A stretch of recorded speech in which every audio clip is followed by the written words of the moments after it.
Hi, everyone. Mitch from PickDogs.com, and it is Sunday, October 2nd, 2022. Here with your live show. Of course, Sunday, week 4 of the NFL season. So we'll cover the NFL schedule, also cover, of course, any baseball that anyone has to share. But we're going to do primarily NFL football here today. And October, of course, is my birthday month. I did not get my birthday wish last year, as Andy Dalton is still playing professional football. As my birthday wish was that I would never have to watch this guy play another game again. This is just bad for the game. This is worse for NFL football than showing games on Amazon.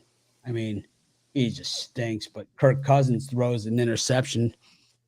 The Saints decide that they'll change the helmet colors of their team because they know that Kirk Cousins likes to throw the ball to the other team, and changing the helmet colors makes it even easier for him to do so. I don't even understand this. What the hell are they doing? Andy Dalton, black helmets. It's like,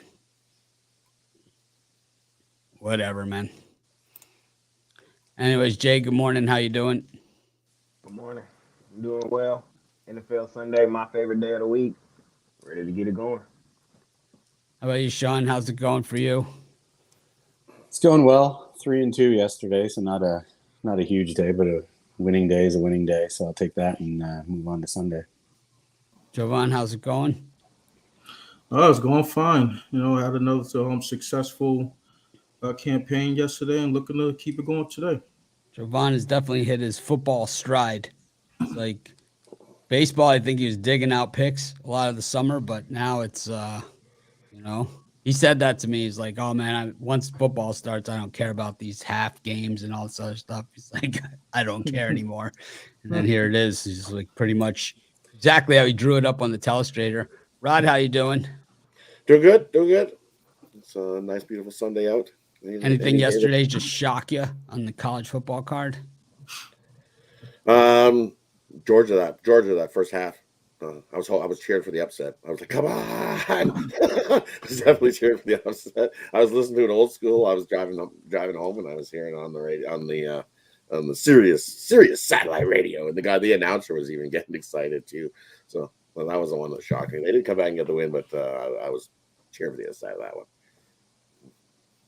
Yeah, Missouri played well, and a close game, on the road in the SEC, never really, to me, that big of a surprise. But I was more surprised that all the injuries that we saw. I mean, it was just gruesome. I saw more stretchers yesterday than I think I've ever seen in an entire season. I mean, it was every single game. There was a guy carted off in the LSU Auburn game, the opening kickoff. Yeah. The guy was carted off. I mean, it was every single game. But, hopefully a lot of those guys are well and ready to go. Bryce Young, also injured in yesterday's action. Of course, the last Alabama quarterback injured was Tua. But we've got pretty good card here, so we'll get to the halftime when we go to halftime of this game. But somebody in the green room. I don't see anybody. Oh, who is it? Oh, I see. It's Al Ninos, who doesn't know what time 10 o'clock Eastern is. Just never on time for these shows. So, could be his last show with us. He decides, we'll have one that starts for him at 10:15. Anyways, go to our first game. We got the Falcons taking on the Browns. This is an interesting one. The Falcons have been, as Jay has talked about on our NFL shows, really one of the better bad teams. But the issue here for the Falcons is their run defense stunk. And Nick Chubb doesn't. Jay, what do you got here? Yeah, I understand that, but I'm still on the Falcons here in this one. I think they pull out the upset on the Browns. The Browns still have Jacoby Brissett at quarterback. He doesn't. I think this is a game where he looks pedestrian. I'm going to be riding the Atlanta Falcons, man. The worst team in the league. Well, you, Sean, any thoughts on this one? Yeah, this one, I came close to playing the over. We've seen the total go up a little bit. I like the over, and I also like Atlanta in this one. Browns are just tough spot here with the injuries. You know, Miles Garrett had the car crash earlier this week. He's not going to play.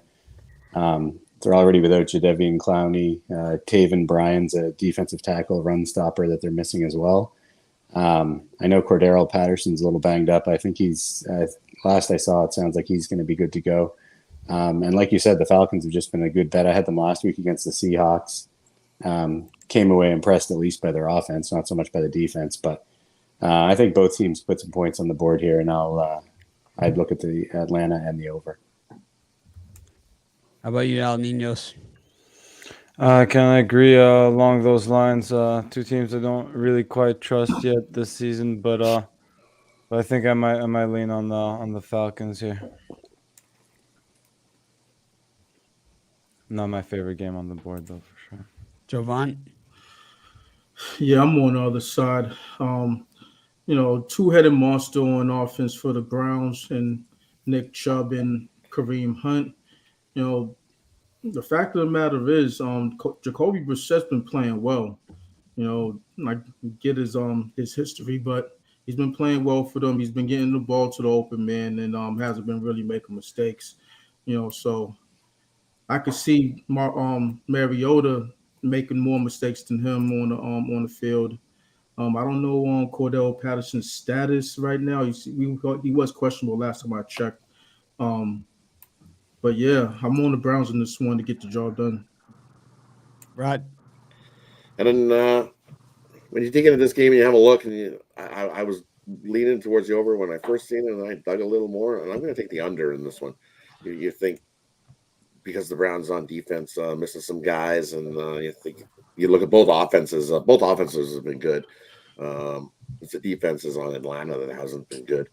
But when you dig in the numbers, I'm going to go the other way. I think numbers say that this goes under. You look Browns 6-1 in the under their last 7 versus a team with a losing record. Browns 5-1 the under their last 6 games after accumulating a whole pile of 350 total yards in the previous game. And you look at the Falcons, yeah, they have trended to the over 4-0, the over their last 4 games. But following a straight up win, 5-1 to that under. I think we got a lower scoring one. I think we get under the total. I'm going to take the under 47.5 in this one.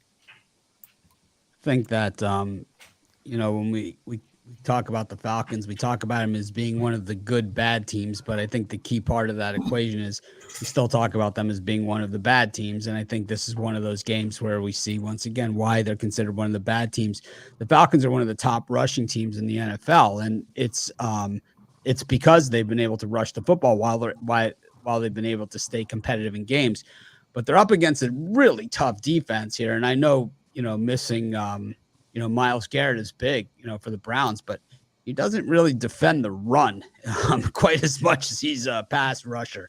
And I think the pass rush against Marcus Mariota almost might take care of himself. The Falcons 26th in passing this season. And, and while the Falcons running game is good, the Browns are number 1 in the league in rushing the football, and the Falcons rush defense, well, not good enough. I'm going to take the Browns to run right over them in this one. This one could be just one of those, ones where it's just, you're just wishing the Chick-fil-A was open at the stadium there, just looking for something else to do. Said watching Nick Chubb drag these guys up and down the field, which is likely going to happen here, like the over in Chubb rushing yards in this one. Got the Houston Texans against the Los Angeles Chargers. Texans 0-2-1. The Chargers 1-2. Herbert, still got to be nursing those. I mean, I've had broken ribs. I know they hurt for months. So, he's got to be nursing those things right now. But, Jay, what do you think of this one? Yeah, I couldn't really get nowhere on this one for premium wise, but I would lean towards the Texans. Like you said, Justin Herbert still beat up. They're also dealing with a lot of other injuries. This Texans team is one of the scrappiest teams in the league. They've been in just about every game they played this season. I know they want that first win. And I don't know. This game here I lean towards the Texans in this one, and I lean towards the under. I don't see a whole lot of scoring. That's what I like in this game. Sean? Yeah, no real strong opinion on this one. The thing about Houston's a team that, I liked them last week against the Bears in that spot. They ended up coughing up that game. And you just have to start to wonder, like Davis Mills last year down the stretch kind of, gave some people some hope. He played well. He's been pretty bad here so far this season.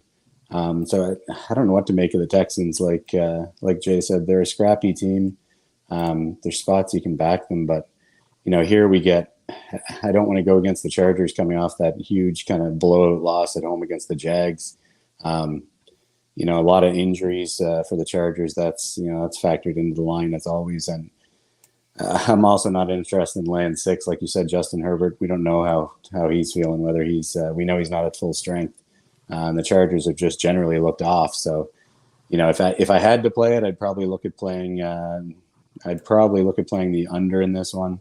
But it'll be a stay away for me. Out. Muted.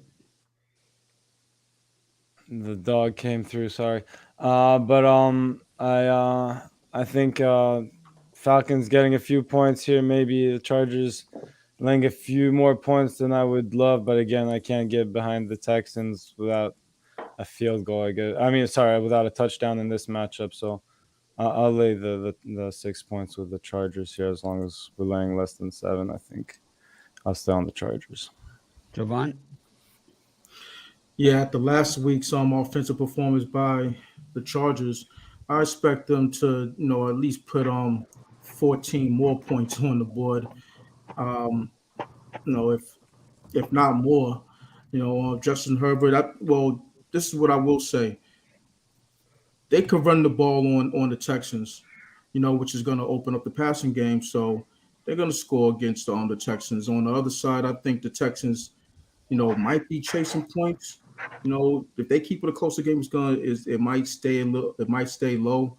But I think in this one, someone's going to have a lead, to where points will be chased, and I think it goes right over the total. Rod? Yeah, I agree. I like going over too. Both teams off of a straight up loss, and you look and both these teams bounce back off of straight up losses and score points. Chargers 7-1 to the over their last 8 following a straight up loss. They're also 7-1 their last 8 on field turf. Both offenses can definitely score some points, especially this Chargers one. Just as Jovan said, they're going against the worst rush defense in the league. So, the Chargers may not run the ball a lot, but I think they'll be able to run it today. And just like I said, I think they do get a lead. And then Houston's chasing the whole game. So then you're chasing. They're down by 2 scores, and are they trying to get that cover? Trying to get the backdoor cover? I like points scored today, giving the over. I got to go with that. I like it. You know. I think the Chargers are the most overrated team in the entire NFL. I really think this is a team headed nowhere fast. And, the Texans just seem to bore the crap out of everybody, and it's like no one ever seems to see it coming, but they cover every single game, taking the Texans. It's like ever since that backdoor last year against the Rams, it's like basically they just continue to cover. And it's like you don't know how they do it. And I couldn't name 15 players on their team. To be honest with you, I'm not a fantasy player, so it makes it tough for me. But I do know football, and I do know that these guys play tough. They do not quit. Go to the next game, and this one is going to be the Eagles and the Jaguars. The Eagles, the last unbeaten team in the NFL. Interesting matchup here. Jalen Hurts against Trevor Lawrence. These guys played against each other, and it was all Lawrence in that matchup. National championship game. Clemson just spanking Jalen Hurts. Basically was the beginning of the end for Jalen Hurts. Stays at Alabama. Jay, what do you think? I think people are asleep on this Jacksonville's defense. Shut out the Colts at home, and then had a nice game last week. This Jacksonville's defense is legit, man. They only given up 10 points in the last 2 weeks. And everybody's humping up on this Eagles team, and they're anointing them the number one team in the NFC. I'm not there with them yet.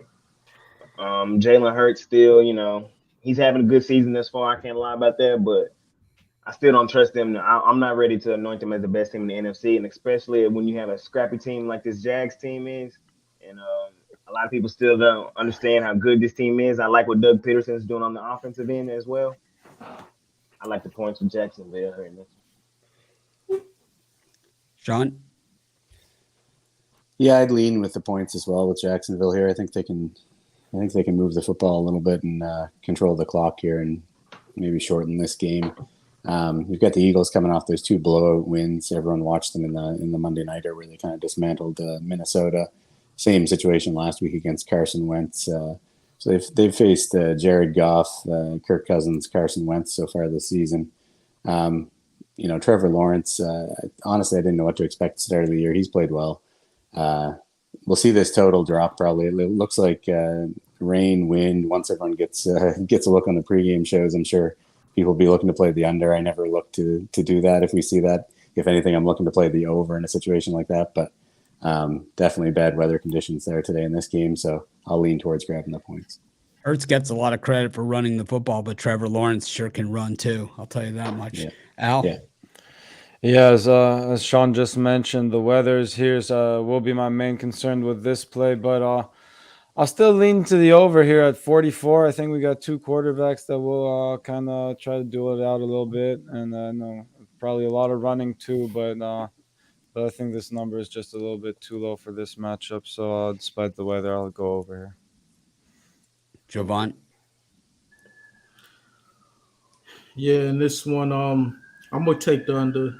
Weather's involved, but I really don't focus in on the rain or snow when it's snow. I usually focus in on the wind, and when the wind, when the miles per hour are 15 and over, more times than not you're gonna get an underplay. Because with wind, the ball is affected when you're passing the ball. So, with that said, I'm taking under. Rod?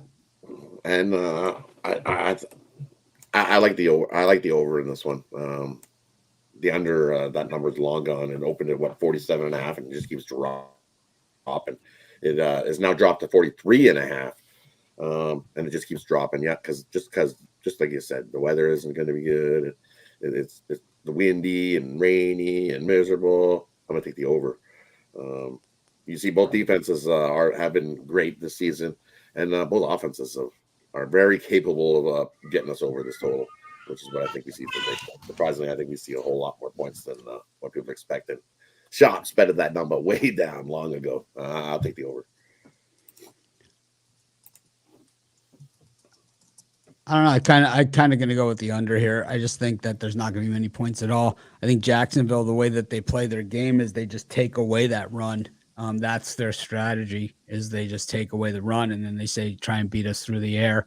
And I think that's the way to do it with Jalen Hurts, is make him throw the football. And it's like, if you can make him stay in the pocket, even better. You let him get outside the pocket, that's where he's effective. But if you turn him into a pocket passer, oh man, I think I could see Jacksonville winning the turnover battle here and possibly getting an outright. So I think that's really what this one comes down to. And I think in this weather, I think they're able to do that because I think they're going to be able to stone the run here. And the Eagles have been good. They've been real good. And a lot of it has been Jalen Hurts outside of the pocket, but I don't think that happens. And, like I said, tons of angles in this game, the extracurriculars, right? You got the Lawrence versus Hurts rematch, Doug Peterson's return to Philly. You got a lot going on here, in this thing. And what kind of reception is he going to get? He won the Super Bowl there, but he also, God, those last few games he coached, what was he doing? Anyways, go to our next one. Got the Cowboys and the Commanders. We know Jay likes the Commanders in this one. Sean, what do you think? Now, Jay, what do you like here? Jay, what are you going to tell us about this one? Well, if y'all watched last week, if y'all watched our show earlier in the week, The Washington Commanders have given up the most sacks this year, and 15 sacks, and now the Dallas Cowboys come to this game. The number one team with the number one sacking team in the league. Washington gave up 9 last week to Philadelphia. Dallas's D line is just that real. Carson Wentz is going to be seeing ghosts. It's going to be a long game for him. And on the other side of the ball, I think Dallas continues to run the football with Ezekiel Elliott, Tony Pollard. Pollard had over 100 last week. Zeke had 70. I think we continue to run the football. Cooper Rush game manages. Take the Dallas Cowboys in this one, man. It's really not that complicated. Sean, Yeah, I mean everything points to a Dallas win here. Washington couldn't have looked any worse last week against Philadelphia, and they looked pretty bad against Detroit 2 games back as well. I don't know. I had the Cowboys Monday night against the Giants, got the win there. Something tells me here we see Washington stick around in this one. Division game. Everyone seems really high all of a sudden on Cooper Rush. After Dak went down, it seemed like the Cowboys are right off. Everyone's written them off, and then all of a sudden Cooper Rush comes in. What is he, 3-0 now as a starter, going back to last year. So I don't know. I just think everyone's getting a little high on him and the Cowboys, and I hate to say it, Jay, but I'd go with the Commanders plus the points here. sweep the leg.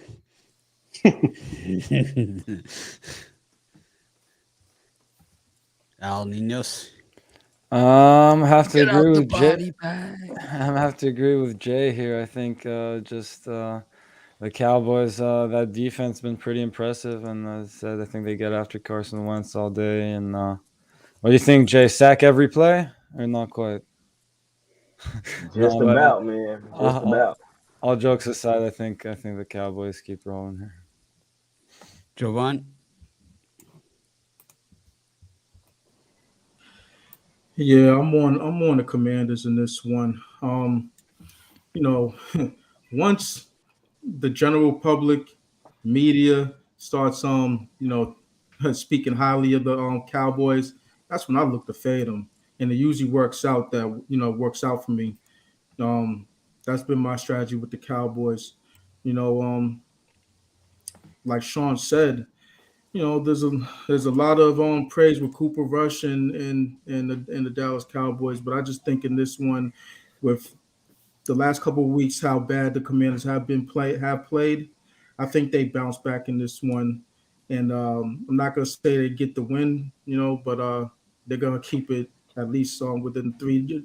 The hook is already gone, so for the most part in this one, so if you want, you could sprinkle a little bit on the money line, but yeah, I'll take the Commanders, and take the points. Rod. And I like the over in this one. I think we see some points. You figure it's 40.5, and Washington's 4-1 to the over their last 5 on field turf. So in Dallas here, I think they'll be able to put some points on Dallas. Dallas will definitely be able to put some points on Washington, and we get ourselves an over. You look, Dallas 21-6 to the over in the last 27. There's teams with losing records. I think the over 40.5.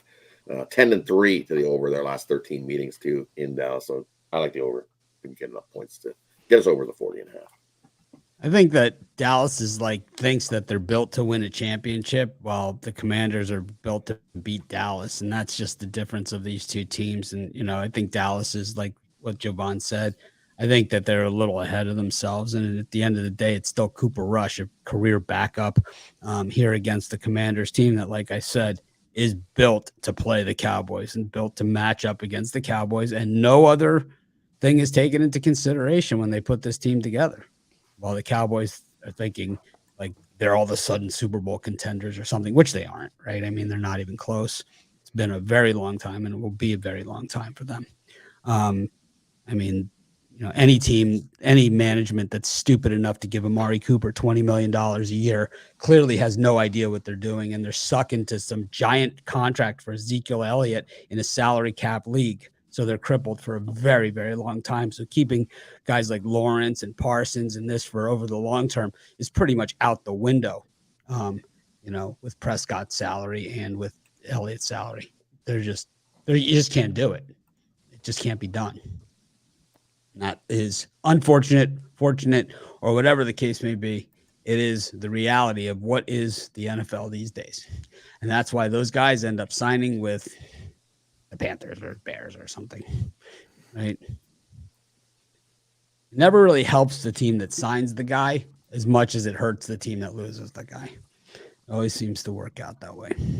We got the Colts and the Titans, two of the best running backs in the NFL going at it. Derrick Henry, of course, is the guy. Taylor is the guy who wants to be the guy, and a lot of people think is the guy, but I don't know. I think a lot of people get ahead of themselves here, and I think there's always that discussion, and we had it last week with CeeDee Lamb, where it's like you have a guy that has the talent and the potential. It doesn't mean that they're better than it doesn't mean he's better than the guys that have done it. It's like just because you have the potential, it's like Soto in baseball. You have the potential to do it. It doesn't mean that at this point in your career, you're better than these other guys and deserve to be on the same level as them. Yeah. Could you be there in 3 years? Might you have these numbers? Yeah, maybe. Or you might fizzle out and be the next, what's the guy? Chris Davis. Who the hell knows, right? I mean, but I think at this point, when we look at, the Colts and the Titans, these are two teams that, I mean, you expect to make the playoffs basically every single year at this point with what they got. I don't know. Jay, what do you think here? I'm done with the Colts, man. I'm fading the Colts. I'm probably fading the Colts every week. Moving forward, I think Tennessee gets back on track. I know Tannehill is not everybody's favorite quarterback, but I think Derrick Henry gets downhill on the Colts here today. I think everybody loves to say the Cowboys are one of those teams where they get fat when everybody loves to level up on them, but I think the Colts fall in that same basket. I think everybody's a little too high on this Colts team, and I think they get caught here today. I think Tennessee really wins it outright. Sean? Yeah, pretty easy call for me. I like the Titans plus the points as well. The Colts were my favorite play on the board last week against the Chiefs plus the points. They won that game, but I mean, they didn't even look that good in that game. That was just kind of a strange game all around. I think everyone's thinking back to the Titans looking so bad against the Bills a couple of weeks ago in that Monday nighter. They quietly bounced back last week against the Raiders. I'm not all that high on the Titans for the season, but I just think this matchup here, we saw last year, this game in Indy, Titans come in with, a similar team, come in 134-31. I'll grab the points in this division game. Al? Yeah, another game I don't particularly love, but if I had to pick here, I'd probably lean towards the Titans and maybe a small lean to the over as well. Jovan?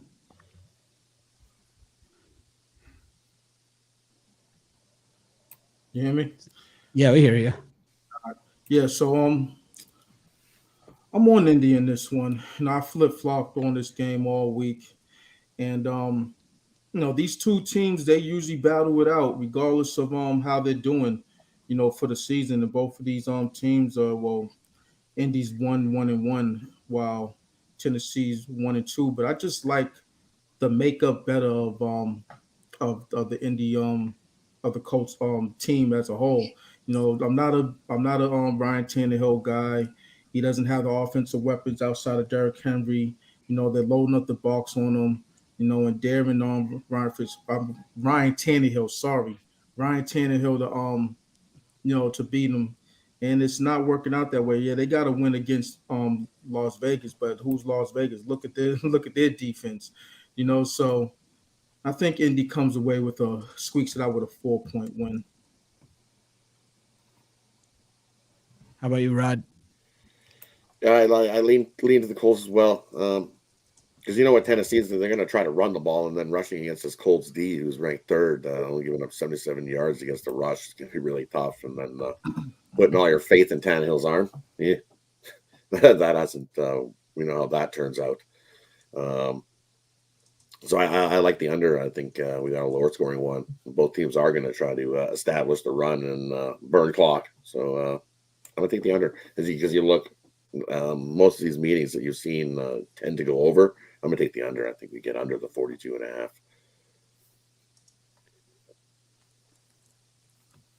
Yeah, I like the Titans in this one. I just think that it's probably closer than the hook. It's certainly not one that I love. Derrick Henry always seems to be running around that Colts secondary. It's just, I don't know, maybe it just seems like I've seen it a million times. It's like his 187-yard rushing games, or it always seem to be against the Colts. It always seems to be big runs late. Tannehill's so bad, and Shaq, is back for this one. So Tannehill's going to have no time. So it's going to be just slamming it into the line for the Titans. And eventually they're going to have to see it, there's going to have to be a crack there in order for it to happen. I just think getting the points in this one is a good thing. What should be a close one. Got the Lions against the Seahawks. I mean, on paper, could be two of the worst teams in the NFL, especially with the Lions missing these guys. Geno Smith still quarterbacking the Seahawks is, I don't know, maybe the Bryce Young sweepstakes got a little, it's kind of what happened with Tua when he got injured. So maybe he slides back and the Seahawks can afford to win a game here or there. But anyways, the Lions missing DeAndre Swift and St. Brown for this game. Jay? Yeah, man, the Lions, they've been looking well on offense this season, but now they're missing their two top guys, their number one receiver this season and their number one running back this season. And I don't really trust in Jared Goff. I think this is the Lions' second time being favored in like the last 2 years. And I'm going to grab the points of Seattle in this one. I know Geno isn't much better than Jared. Jared isn't much better than Geno, but, Geno isn't very high on my list either. But I think Seattle comes in here, runs the football with Rashad Penny. I think this is a favorable matchup for them this one. So I lean towards Seattle. And I do think we see some points in this one. So I kind of lean towards the over in this one as well. I don't really trust either defense to just make many stops. I think we see a lot of field goals, and but pretty much scoring every possession. And I like a little over and lean towards Seattle in the back and forth game.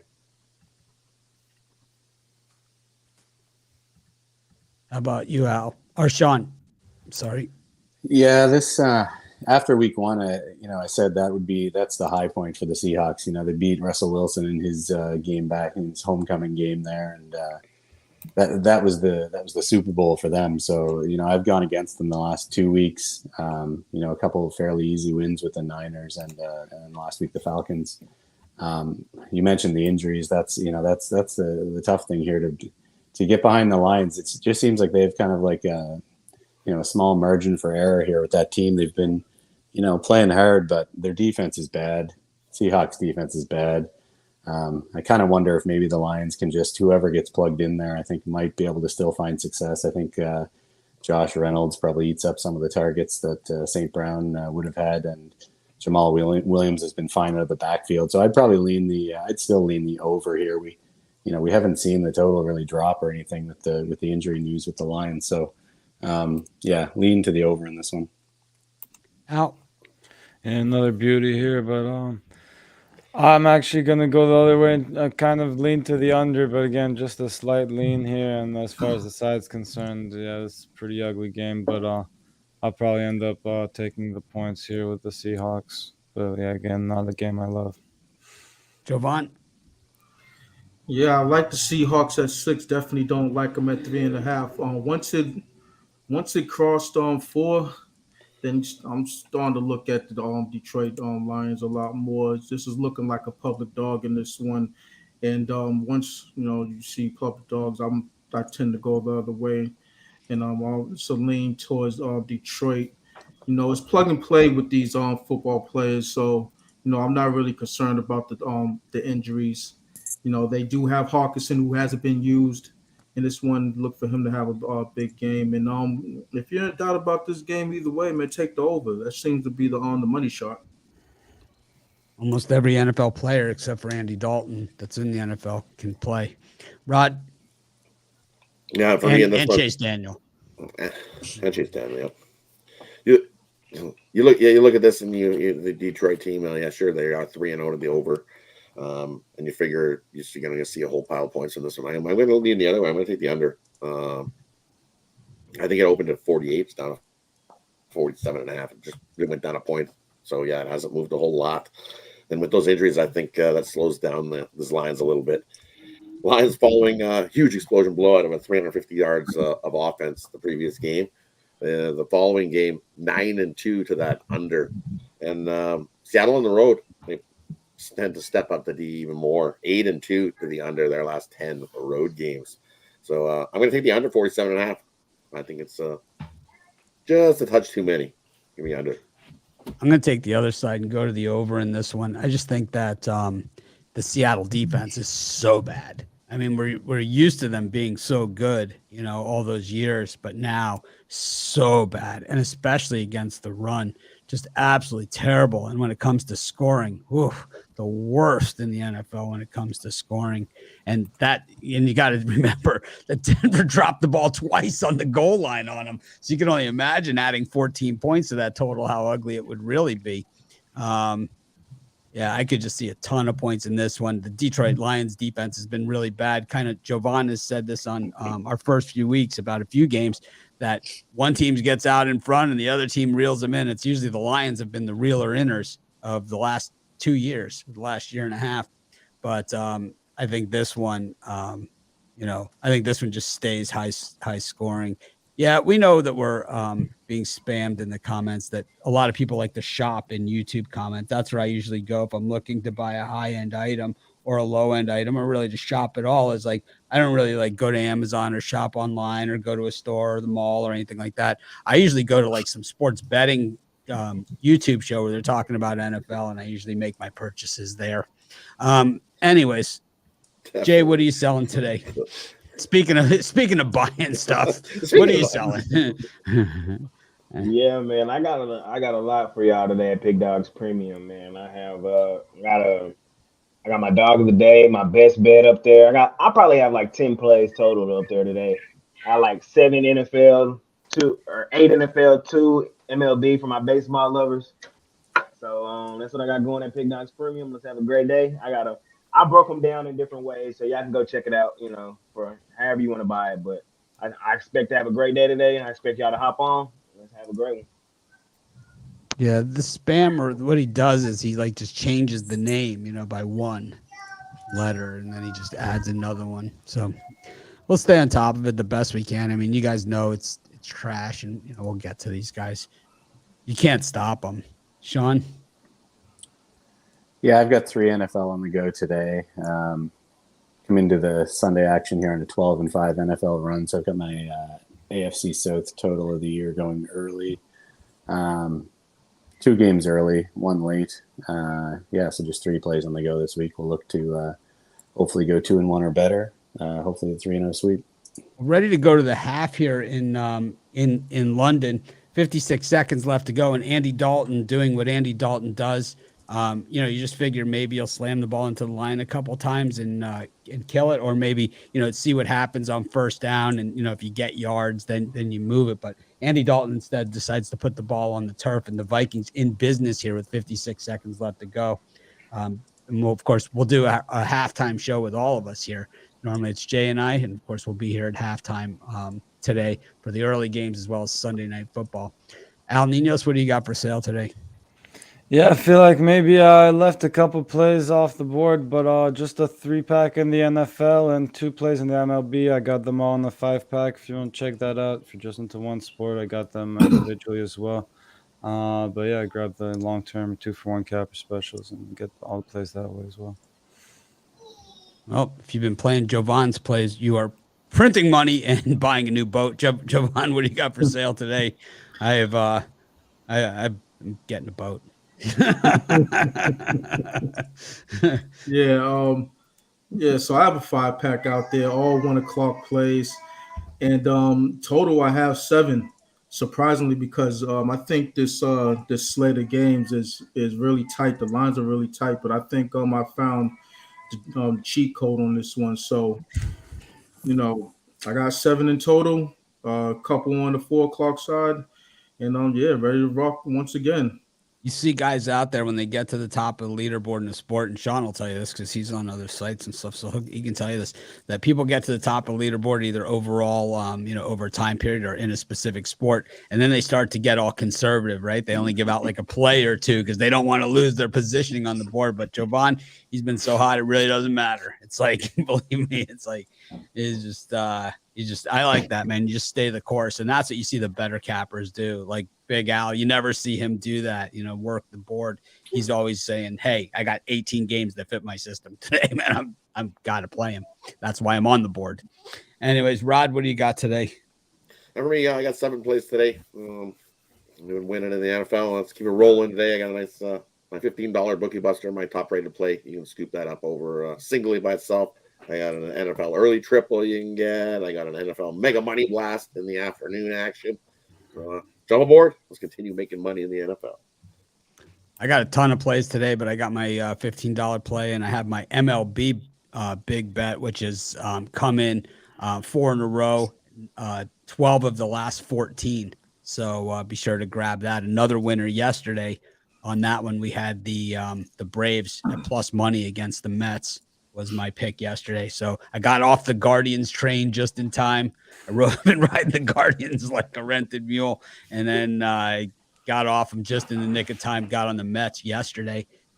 Yeah, I can't wait to get my NFL pass from the YouTube comments, man. It's like, that's where I usually go to buy that stuff. I would never call my cable TV provider or something like that, or internet provider for something like that. I would just go to the YouTube comments and do it. Yeah, we're the Vikings 36-yarder right here to go 13-7 at the half. We'll wait till the lines come out. In the meantime, we'll cover another game. But I also have a 3-pack today in the NFL for the early games. I have picks, and I have a ton of picks out there. So I'll probably repackage some stuff after the show as well for other larger packages. Or you're better off. I mean, I'll tell you this about any of them, and it's like, everyone does their pricing, so the deal is to get the longer-term packages, either the 2-for-1 capper package or buy somebody's longer-term package. It's like Jovan has 7 picks today. It's like it's way cheaper to buy his long-term than to buy his regular pass, and I see a lot of people taking advantage of it. So, I mean, it's simple math, but for some people, they would rather have the daily packages because those are guaranteed. You always have our daily packages are always credit guaranteed. That means that if you don't win, if not every pick, but if you don't win, if you bet the picks individually in the package and you don't turn a profit, then you get a credit for the amount of that package purchase. It doesn't mean, hey, I'll parlay Jovan's 7 picks together and he doesn't hit all 7, I get a credit. It doesn't mean a parlay. It's pretty clear on the site, but you do get a credit. Believe me, I get that email every single day. But I parlayed the 7 picks I bought together and they didn't win. It's like, I wish I could guarantee that. I mean, can you imagine? I'd be so fat you guys wouldn't even recognize me, man. I wouldn't be able to get my ass off the couch. Anyways, it's like wow, Mitch really let himself go. It's like, Ooh, the big red. it's like, pass the breachy. It's like the way.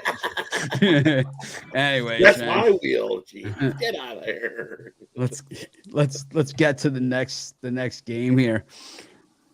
Let's see if we got a second half line here. We should. Not yet. No second half line yet. All right, we'll go to the next one here, and it is the Bears and the Giants. This one should be a mess.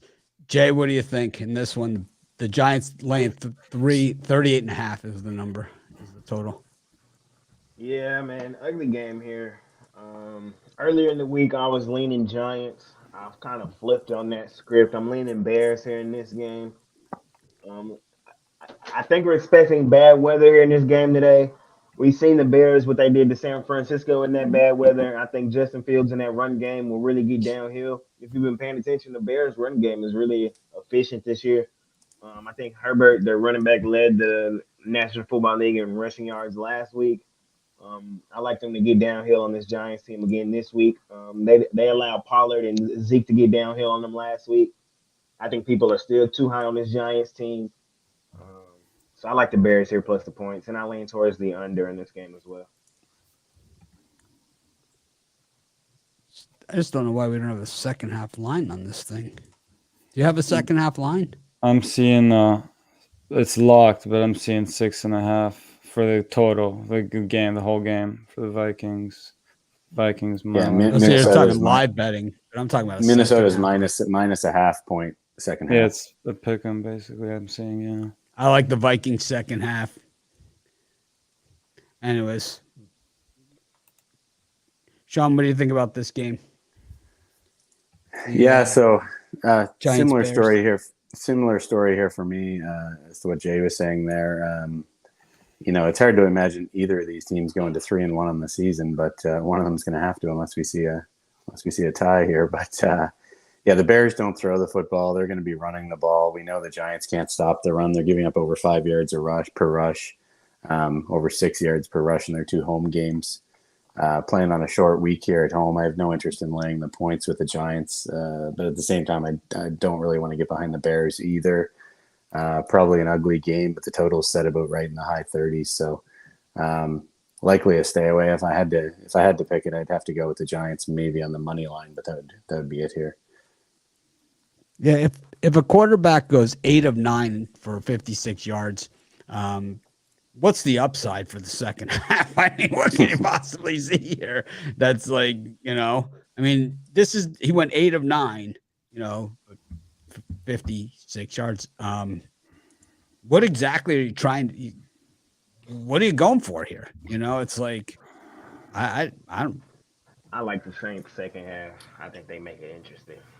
Yeah, Andy Dalton. I'll bet it all against him. We'll start it off with an all-in second half Andy Dalton fade. Al, what do you think of this one and the second half here of this game? Yeah, I said a couple games I feel like I may have left off the board. The Vikings felt like one of them. I think maybe the Cowboys was another, and the Giants may just be the third here. I went against them with the Cowboys last week, but again, I think feels kind of the same kind of matchup, but the other way around here, and in the Giants' favor this time around. And I think it's a pretty decent matchup for them against the Bears. So I'll lay the field goal at home here with the Giants. So the Saints are actually -0.5 for the second half, Wow. but the Vikings are -115 on the money line. It's inverted. The I think it Vikings keeps are plus a half. flip-flopping, yeah. They're plus a half, but it's -130 juice. Jovan, what do you got? Yeah, I'm on the under in this one. Yeah, there's weather involved. Knowing as long as let's put it this way: there's wind, there's rain, most likely, and with 2 teams that just can't pass the ball. Justin Fields has only completed 23 passes this season in 3 games. Let that sink in.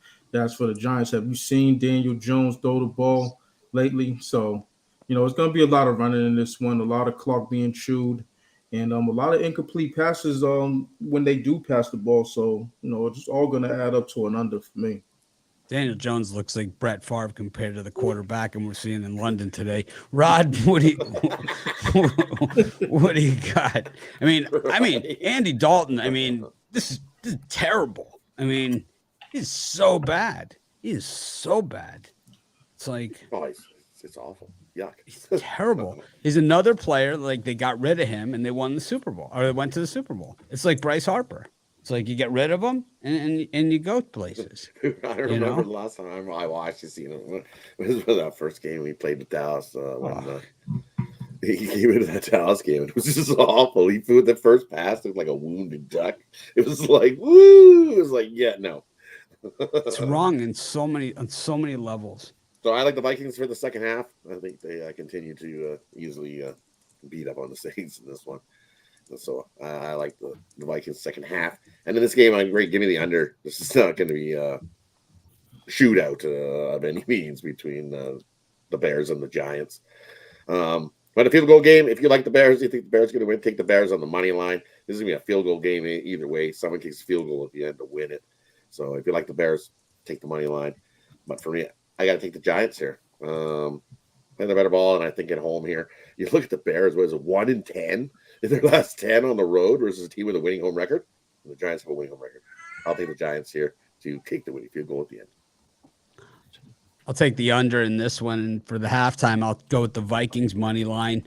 I'll take the Vikings team total over, and I'll take the Saints team total under. I'll leave the game total on its own. So I'll go that 3 ways. I just don't see the Saints scoring any points at all in the second half unless the kicker hits a bomb. Because when you have a quarterback that goes 8 of 9, I mean, where are you going to go from there? Where can you possibly go? It's like where it's going is 4 yards a pop. I mean, and that just doesn't get it done. I mean, how could you complete 8 of 9 passes? You have 7 points to show for it and 50 yards. It's like because his passes have probably been check down passes. That's why it's 56 yards. He was like, "Well, someone's going." Let's take a look. We'll see exactly where the passes went. I mean, he stinks, man. Let's see where they went. They went to So they only have 38 yards rushing without Kamara in there. The Saints. So Mark Ingram is carrying the load. 6 carries for 23 yards is not bad. His longest is 7. Murray's got 3 carries for 9 yards, and Taysom two carries for 6. And then on the other side, Dalvin Cook not really doing much better, and Kirk Cousins only 16 of 23. Of course, he's thrown his interception. He's been sacked a couple times. I mean, these are Kirk Cousins' numbers. We know that. But Andy Dalton, 8 of 9 for 53 yards, but the team 44 yards passing. I don't know how that is. Oh, because he was sacked 2 times for 9 yards. They deduct that from his passing numbers. So he's really thrown for 53 yards, but you deduct the 9, he's down to 44. Chris Olave, I mean, this guy's supposed to be the deep threat. 2 catches for 15 yards. His long was 11. That means his other one was that Andy Dalton 4-yarder. Troutman, 1 catch, 12 yards. Jarvis Landry, 2 catches, 7 yards. Mark Ingram, 2 catches, 6 yards. Juwan Johnson, 1 catch, 13 yards. I don't know, man. Adam Thielen, Justin Jefferson, Irv Smith, Dalvin Cook, KJ Osborne. Good luck throwing 4 yards a pop when the other guys have that. Anyways, go to our next game. That's all I'm going to say about that. Got the Baltimore Ravens against the Buffalo Bills. These are 2 teams. If this was a playoff game, no one would be shocked.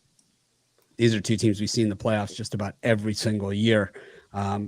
And we saw the Ravens in an absolute track meet against the Dolphins. And then we saw the Bills get beat by the Dolphins too. Both these teams played have one loss, and both of them lost to the Dolphins. Different ways. Last week we saw Josh Allen beaten up for the first time in his career. And just beaten. He's been beat. Like in Kansas City, he's been beat. Mahomes throws 56 points on him or something. But we've never seen him just physically beaten up like he was against Miami. Did they drop the blueprint, or was he just missing some guys? We know that Buffalo defense, Ed Oliver is back, and he's, he is the straw that stirs the drink there in the middle of the defensive line. Jay, what do you think here? This should be a good one. Yeah, this is my NFL game of the week, man. To watch. I can't wait. It's gonna be on my main TV today. I got a premium out on this game, so I'm gonna go to the 2 as a total. I like the over in this game, to be honest. I know we've seen a lot of unders come in this season, but Buffalo's secondary is beat up. I don't expect them to really give up much resistance to Lamar Jackson, who is my MVP favorite. I expect him to be running all over this defense.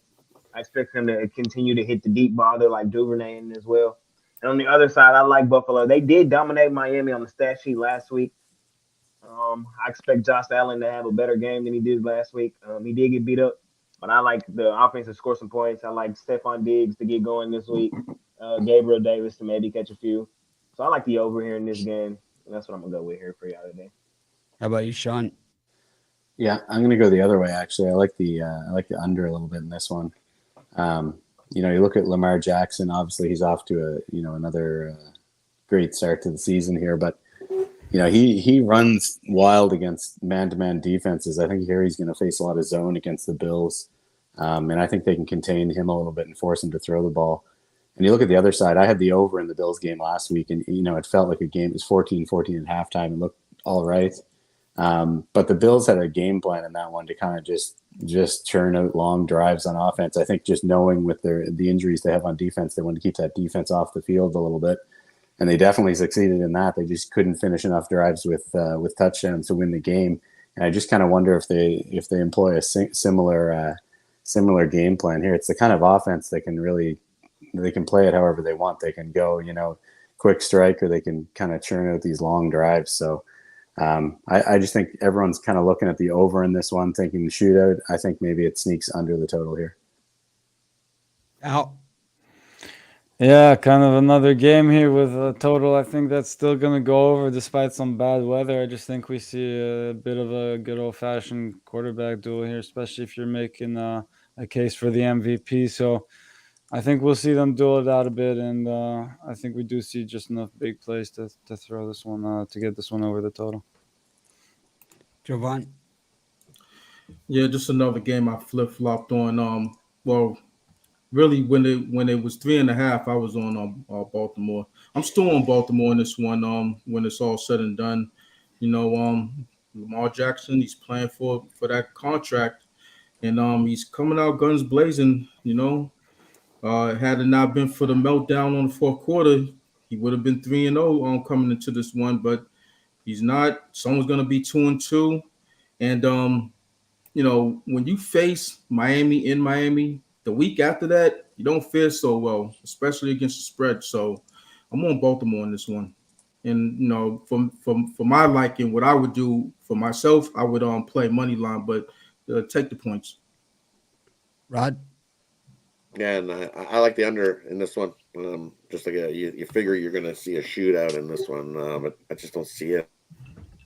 I think Buffalo, just with their issues on D, they're going to try to keep play from Lamar Jackson, limit his possessions so he doesn't burn you so much.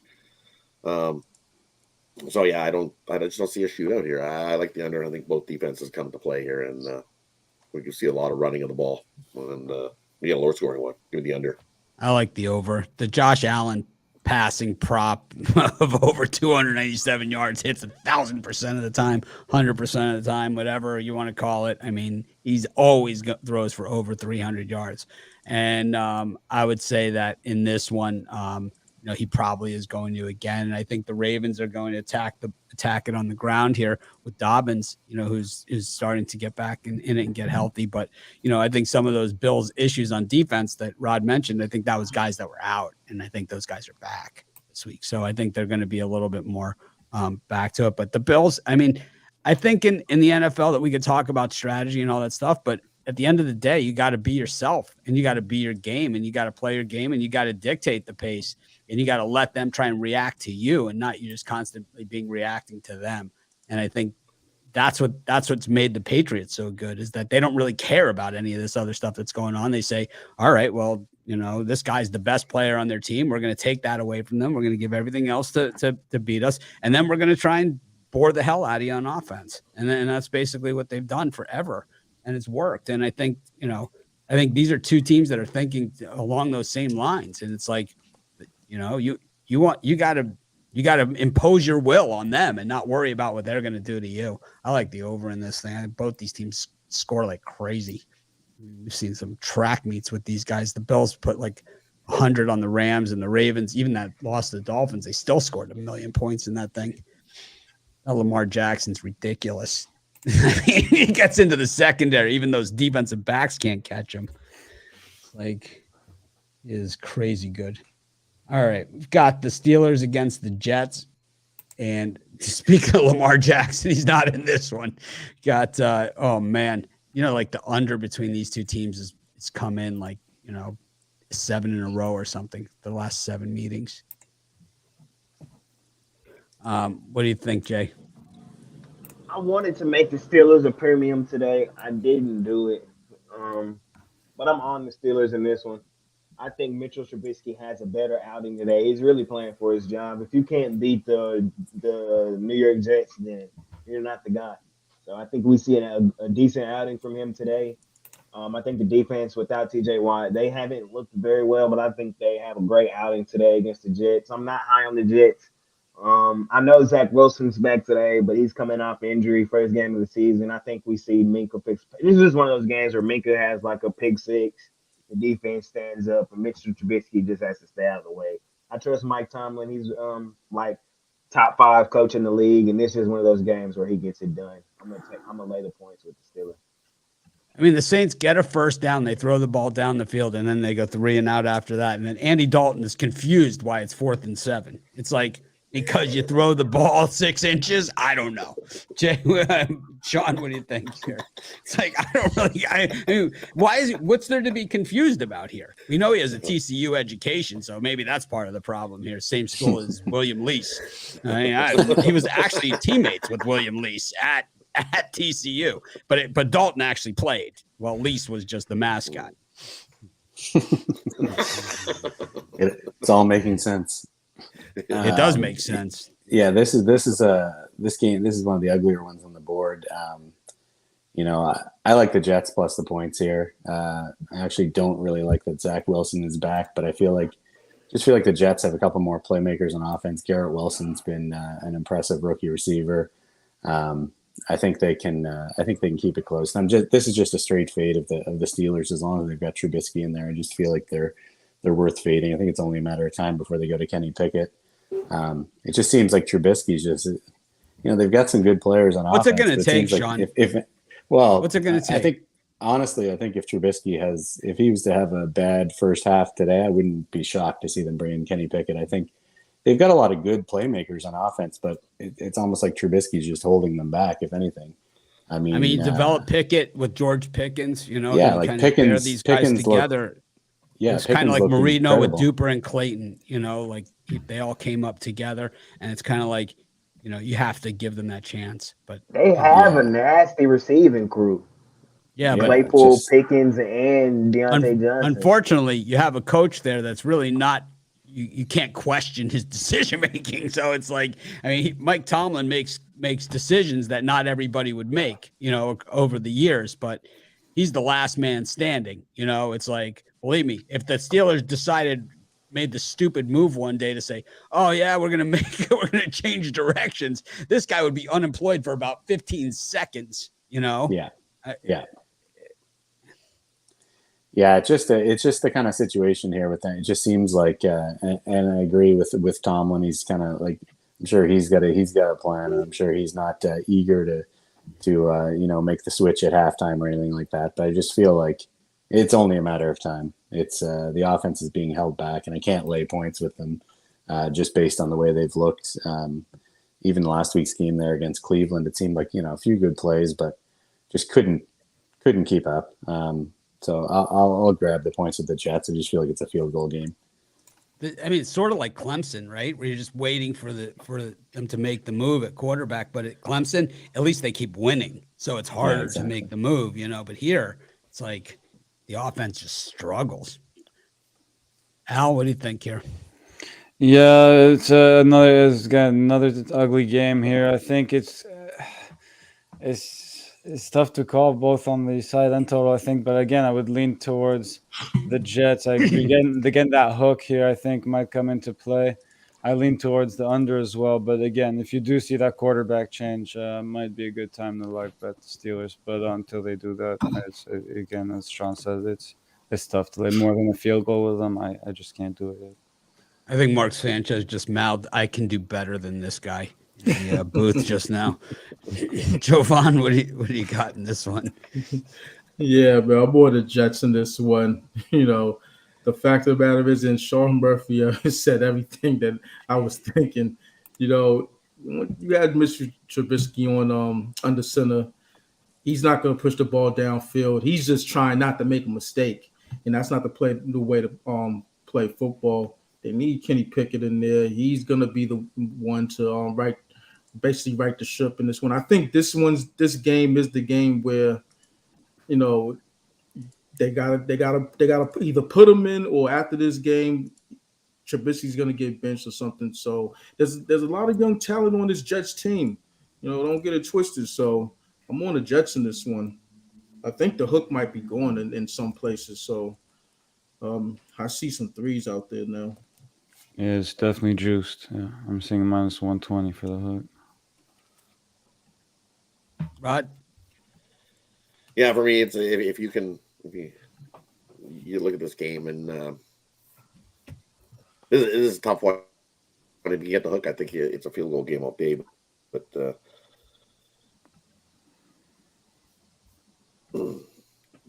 it doesn't steal us. Mike Tomlin just gets his team up. He's been the king of the bounce back. Pittsburgh off a loss with him coaching in the win, and I just don't. I can't bet the Jets. I'm not doing it. I can't do it with Wilson back. Yuck. And I'm not like you're looking at it's like the lesser of two evils. You got Trubisky running it, or you got Wilson running it. Which offense you gonna get? I think I just thought the better play probably take the under. I think you got scoring 1.5. Listen, both offenses are gonna be struggling with the ball. Gonna be not gonna be a high scored shootout. So I like the under, and I gotta go with Pittsburgh here. Mike Tomlin, I was always ready to play. Well, following up a Kirk Cousins pass into 18 yards of open space without a guy with a uniform in that area, the Vikings punt, and the Saints, well, they fumbled the punt. So let's see if he was down. Nope, the knee never hit. The ball is out, and the Vikings recover. Anyways, in this one, like I said at the top, the last 5 games between the Jets and the Steelers have all gone under, and I don't see any reason why this one doesn't either. I do agree that Garrett Wilson looks to be a good receiver, but we've seen better receivers go down the toilet on the New York Jets. That's for sure. Zach Wilson, is he back? Is he back for this one? Because that doesn't help. Yeah. It doesn't help. No, that's concerning. Yeah. He's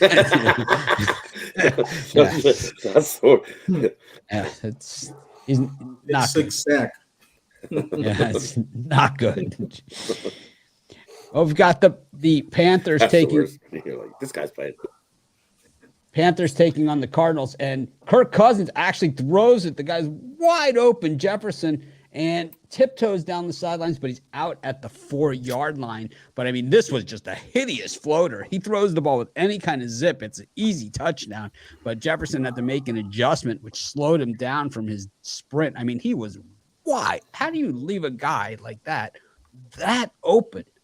I mean, it's crazy. Oh, I see. The DBs tripped over one another on a crossing pattern. It looked like a pick almost.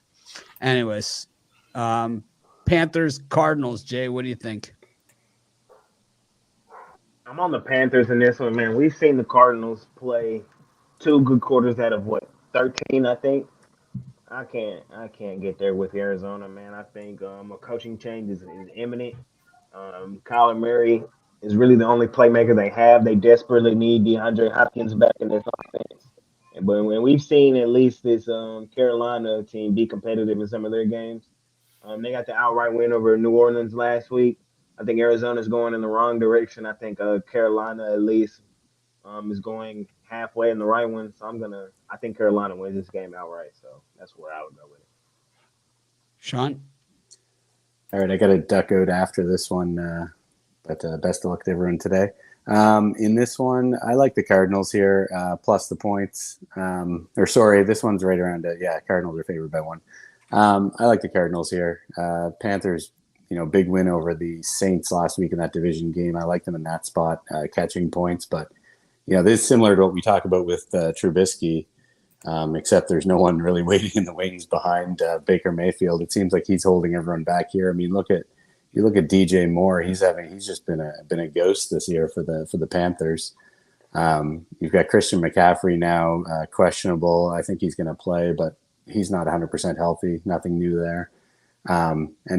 Baker Mayfield with 16, 14, 12 completions. It's like he's getting worse each week, and they're not asking him to do too much there. But I know Arizona's defense has been horrible, but I think in this spot they've just got some more playmakers on offense. So I'll back the Cardinals to move to 2-2 here today. Any thoughts on any of these other games before you go? Packers, Pats, Raiders, Broncos, or Brady versus Mahomes? Yeah, quick thoughts on those. Broncos, Raiders. I'm not playing that one, but I'd probably lean to the. I know I've got the Broncos hat on, but I'd actually lean to the Raiders, laying the short number there in that one. Patriots-Packers is another ugly one. We've got Brian Hoyer starting for the Patriots today. They're going to look to shorten that game. They're going to look to pound the ball. But actually, with the total sitting at 40, I wouldn't be surprised to see that one just creep over the total. And for the Sunday nighter, big one between Mahomes and Brady. I like the Bucs to get it back together here, but fading the Chiefs back-to-back weeks, maybe not the wisest decision. So that's a certain toss-up to me on the side. I would consider the over in that one, though. I do think it's only a matter of time before we see the Bucs offense get rolling a little bit again. They get a bunch of guys back here tonight, it sounds like. And you got Patrick Mahomes coming off that game last week where the Chiefs moved the ball but just couldn't score. I think we see them bounce back offensively. So I'd look at that one just missed my premium card here today. I like the over sitting at around 45.5 points. Well, thanks for joining us. And, of course, Kirk Cousins throws a pass to the 5-yard line on 3rd down into double coverage, and the drive bogs down. And now if you have the Vikings here laying the points, you are on an ugly number here at 16-7. This is not good. I have the Vikings in this one. I do not feel good. This one has 16-14 written all over it. Anyways, all over it, Joe. Yep. What we need is a pick 6, an Andy Dalton pick 6, or but the thing is, another field goal does it, and it's like they've got plenty of those. So. Pick 6. But it's like now we're trying to. It's like we're up by 9 points, and we're trying to figure out how we're going to cover a 3.5 point spread in this thing. I mean, that's basically where we're at. But anyways, thanks, Sean, for joining us. And all right, thanks, guys. We'll talk to you next weekend. All right, Al Ninos with Panthers and Cardinals. Muted. Yeah, the docs started going crazy again, my bad. Back to this Cardinals-Panthers game. I think this one goes over the total. Main concern here is, of course, if they run this ball a lot, but McCaffrey is expected to play. But I'm not sure he's going to get a full workload here, so that might help us a little bit. I'm taking my chance with the over in this one. How about you, Jovan? I mean, this one could truly go either way as far as the total, but I'm a side with the over in this one. I think Kyler Murray has a big game in this particular game. Carolina's defense, they're not that impressive. And on the other side, I think the Carolina Panthers could move the ball against the Cardinals in this one. Keep in mind that the Panthers have ran roughshod over the Cardinals, winning their last 6, and I believe covering all those. I'm not completely sure, but they've won all the last 6 meetings between the two. So just a lean, but I'm gonna take the over. Rod. And for me, I'm going to take the Cardinals. I lean to the over as well. I think we see some points in this one today because typically the last 6 meetings, 5-1 to the over. So we're definitely going to see some points in this one. And trying to trust Baker Mayfield to get you a win? No, thanks. I'll take the Cardinals in this one. Just take the money line. Don't worry about the spread. Yeah, I'm with you guys. I think I'm gonna go with the over in this thing. I think it just turns into a little bit of a shootout there, and I think we see some big plays in this game. Go to our next one. It's the Packers and the Patriots. Probably the opposite. I like the under in this one. It looks almost too obvious though, but I'm gonna go with the under. Jay, how about you? Yeah, I'm with you. It does look a little too obvious, but sometimes it just, even if it is, you gotta ride it. So I like the under in this one, and I lean towards the Patriots with the points. I'm not a believer in this Green Bay offense. I don't think Aaron Rodgers still doesn't trust his young receivers. I don't trust him to really run up the score. Not against a good Belichick defense. I think the Patriots keep it respectable. I think this is probably the best game to put probably the Patriots in any teaser. If you're not going to do that, I would tease the Patriots plus some points. That's what I would go with in this game. Al? Yeah, I don't love this line here for the side, but And this total is 40 is kind of tough too, but I may take it to again just stay under, but it's probably a pass for me. But again, trying to give a pick here, I'll take maybe a lean towards the Patriots and the under. But yeah, don't love it. Jovan?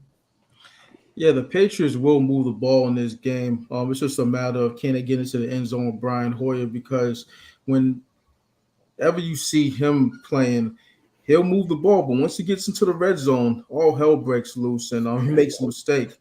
I'm referencing the Kansas City game a couple years back, yeah, I think this one's gonna go over. I think as long as the Patriots score at least 14 points, I think this one goes over the total.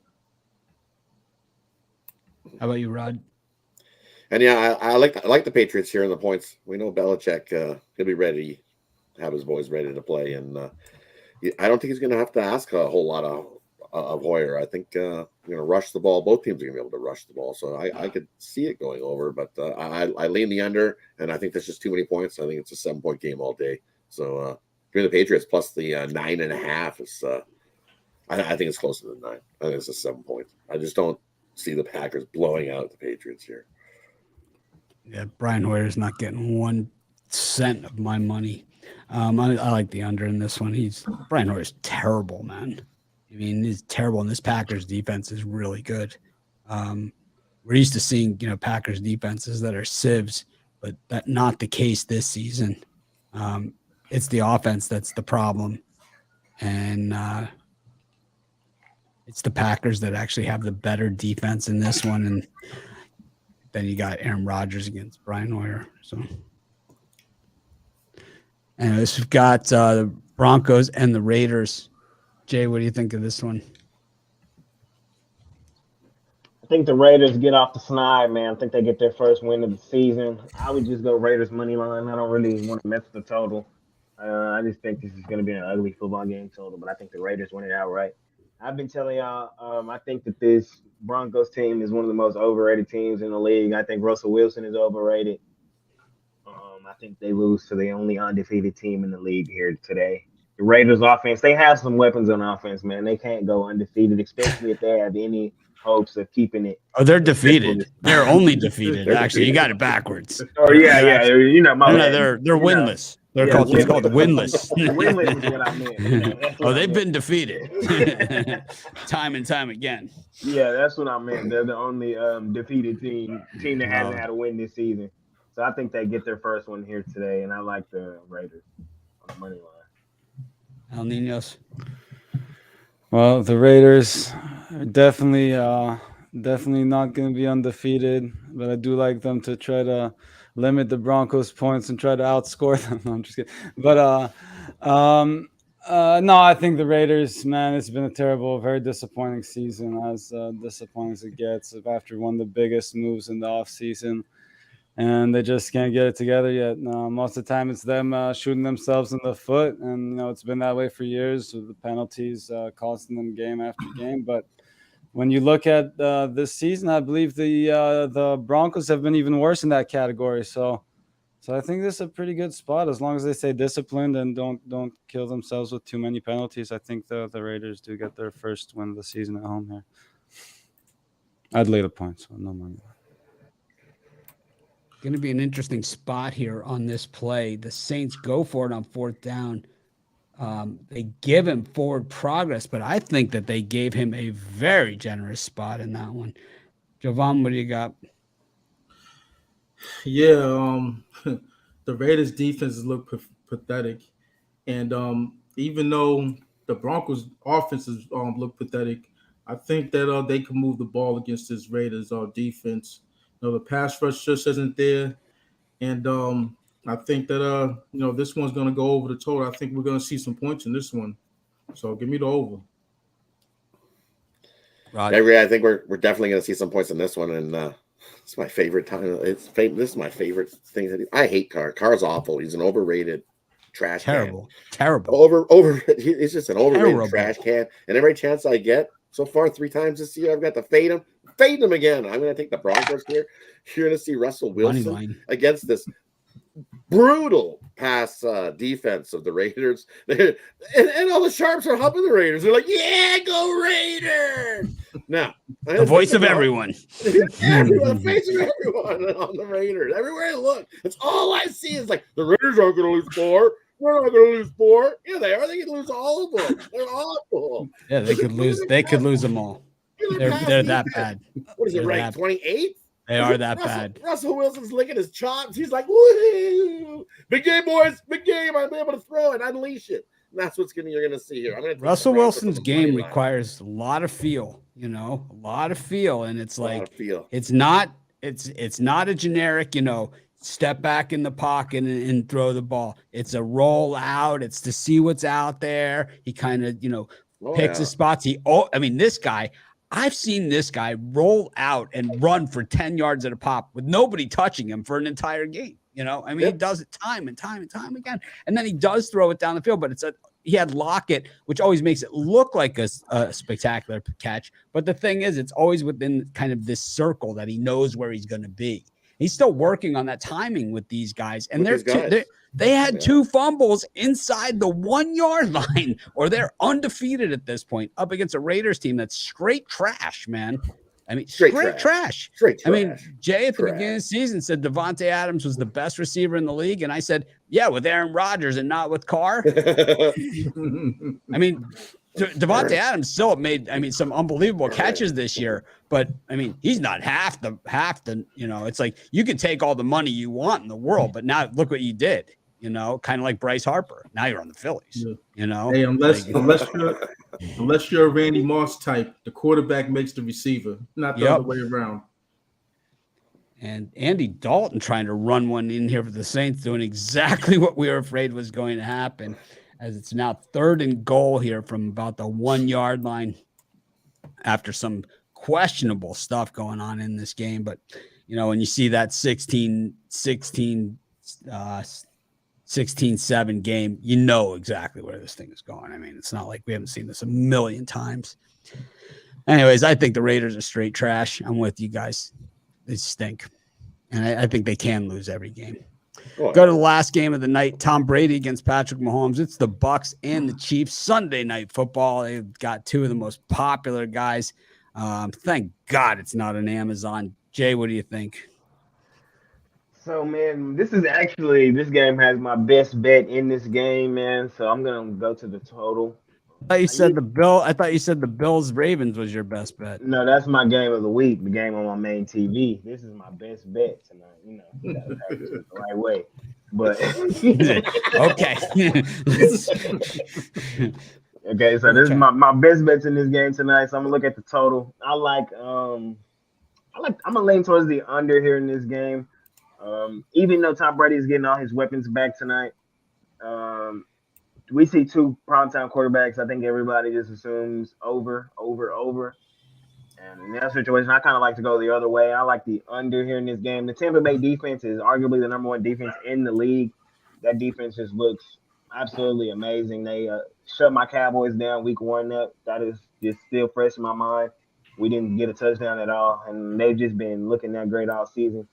And on the other side, the Chiefs defense is, if you actually go look at some of the numbers, the Chiefs defense is actually better than their offense according to the numbers, man. I know sometimes the numbers don't actually, it's the numbers, but the defense has actually been solid for the Chiefs this season. And the Tampa Bay's offense hasn't looked at its best. Brady and them, they've been getting a lot of field goals, and I kind of expect this game to be just like that. I think we see a lot of field goals here in this one. So I lean towards the under. Out. Yeah, I think that under is a very, very interesting look here, because I think the Bucs will be able to get long drives going and try to keep Mahomes off the field as much as possible here. But looking at the side, honestly, this was one of the first ones I wanted to jump on when I saw this line. I was all over the Chiefs at first glance, but when you take a closer look, you have to respect Tampa's defense. They will be at home, so I'm being careful with this one, but I'm still going to lean towards the Chiefs on the money line here. The under is probably a pretty decent look too, though. Jovan? Yeah, the Bucs have been really getting by on playing defense. But I think in this one, we're going to see an offensive explosion from both teams. Relative to the total at 45.5. I'm also going to take Tampa Bay with everyone coming back on the offensive side, at least on the receiving core. So, Brady's locked and loaded. I don't go against him, after a loss. So, I'm on him in this one. Rod? Yeah, I agree. Nothing like a primetime over. Primetime shootout. You see like 70, 80 points in this one, I think. Fans love a primetime over. So I got to take the over here. Brady going to get some weapons back. He'll have some guys to throw to. And we know what Mahomes can do. We've seen that Chiefs offense rip off points too. So I like the over in this one. Yep, Super Bowl rematch from a couple of years ago. I expect to see, Mahomes coming out firing here in this one, and Brady, doing what he can to match him.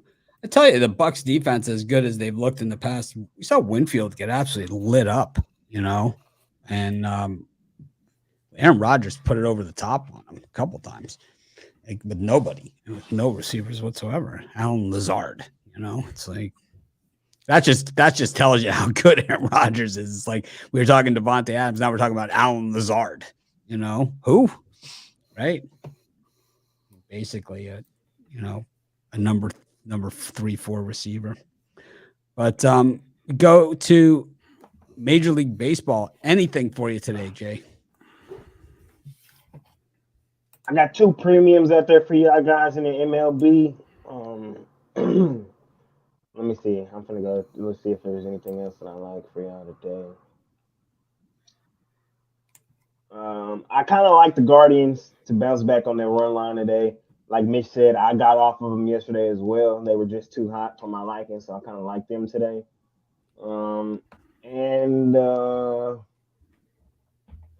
think people getting a little too much love to the Angels.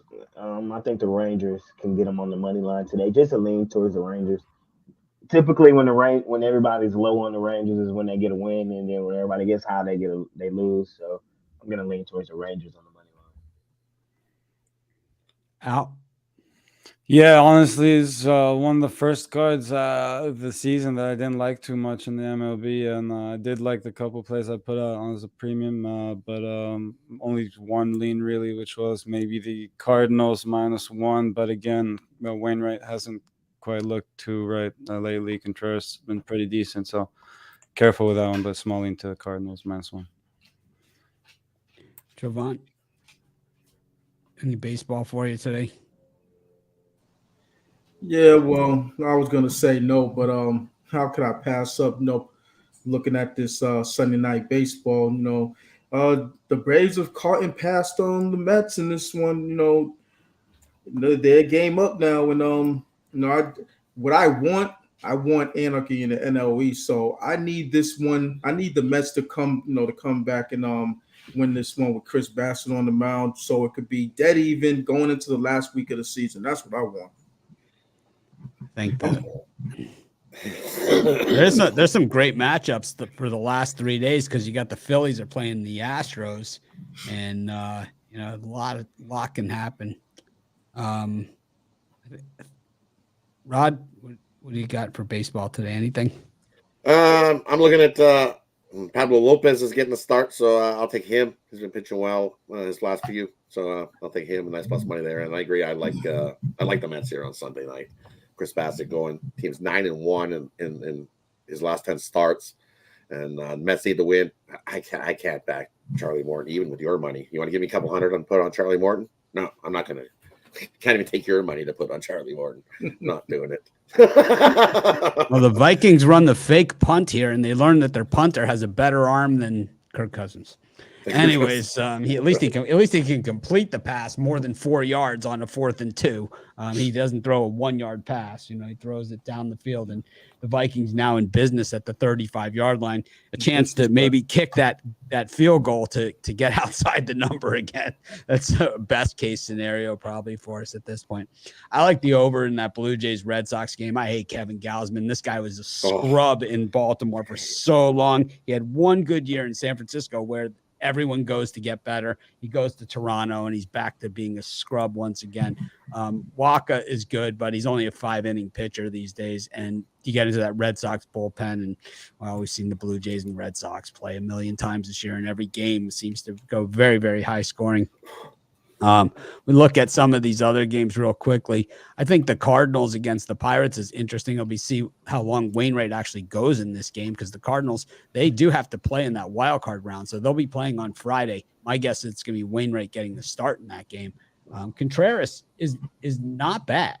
He's not bad. I think he's one of those guys. He's a young guy, and it's like we see this all the time where they kind of run out of juice later on, and we saw him get sent down. But when he was before those first 5 innings, man, I mean, he can mow anybody down. I think he's going to get better. I think he'll get good, and they'll trade him to like the Rays for Kluber or something.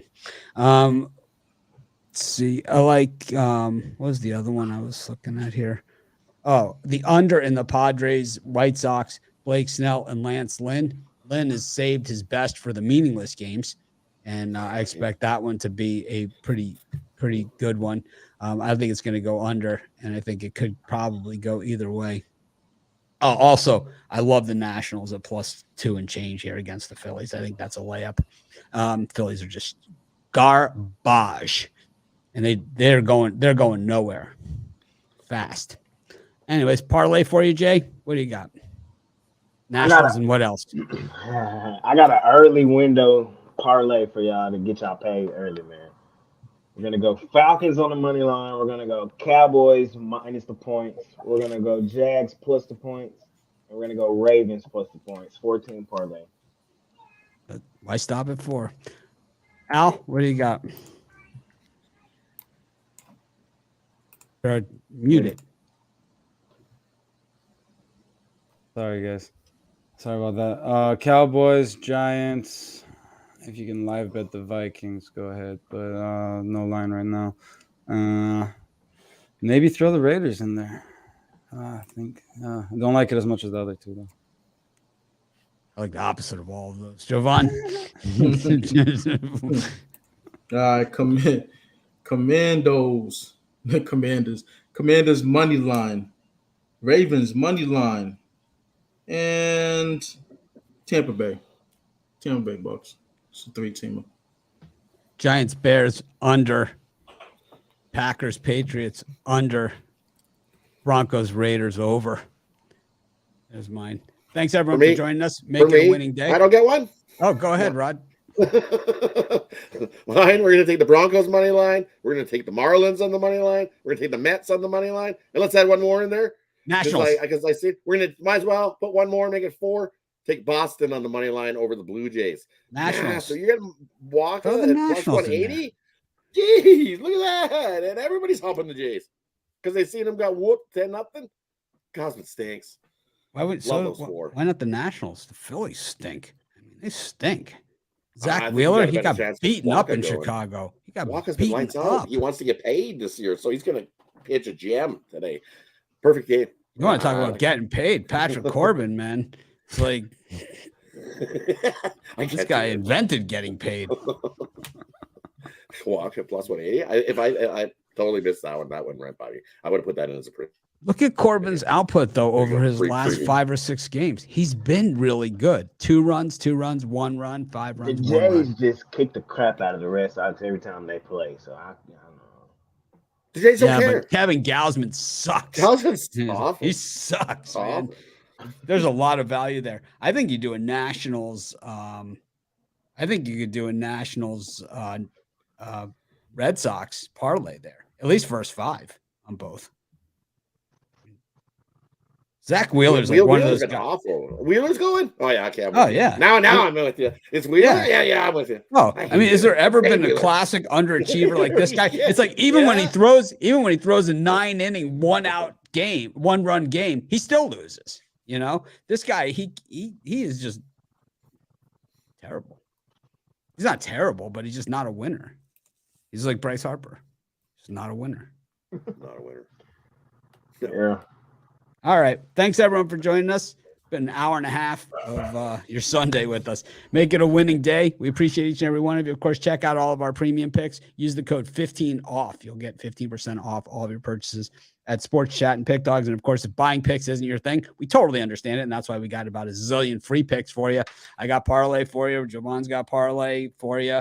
We have tons of video picks and props. We got betting tools, you name it. And of course, all of our picks at the website, 100% documented. We don't just pick a subset of your last 10 games or 20 games, something like that. It's every pick. And it's like, you can see it every year. Just go to the leaderboards. We'll tell you who's the hottest capper by sport, by year. And the hottest capper shows you week, month, day, all of those sort of things. And you just click on the capper there and you'll see every pick that makes that up, even if you're looking at their yearly record. Thanks for joining us. Make it a winning day.